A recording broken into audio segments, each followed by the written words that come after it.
Naumpisahan ko na rin lang mag-replant guys.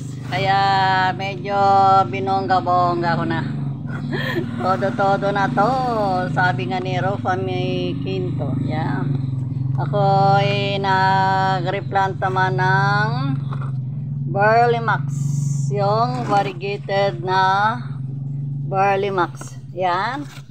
Pagka yung hindi variegated ay puro lang green ang kanyang mga dahon.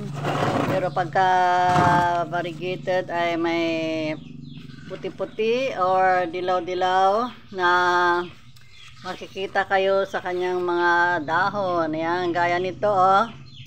Nagkukulay dilaw na yung ibang parts ng kanyang dahon.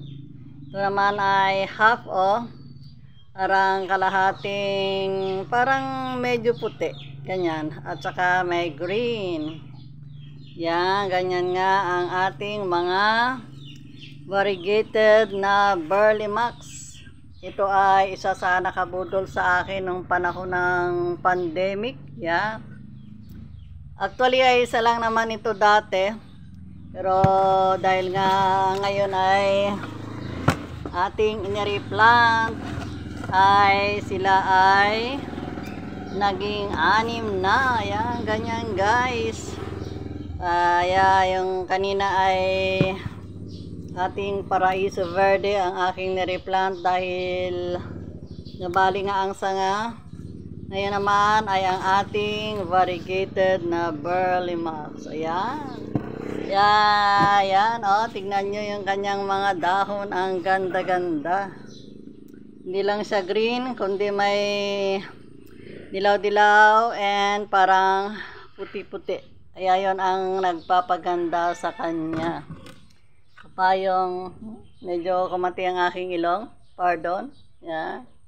Pardon din sa aking mga daliri. Siyempre, naglupa kaya marumi ang aking mga daliri. Yan, ito pa ang isa.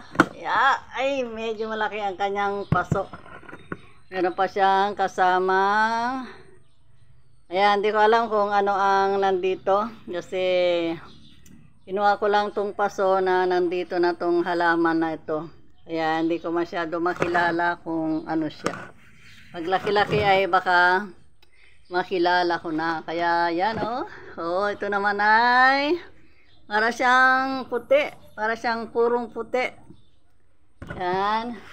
Yung iba ay konti pa lang ang pag-variegate. Ito naman, nasa gitna ay kalahati. Yan, kita nyo yan. O, diba? Yan, kaya masaya na naman. Paano bang masaya? Yan. Dami ko na naman.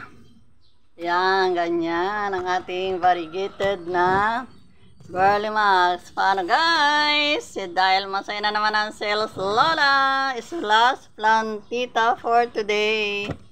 Yan. Kaya bye-bye ulit sa inyo. And thank you for always watching my video. Ay na po.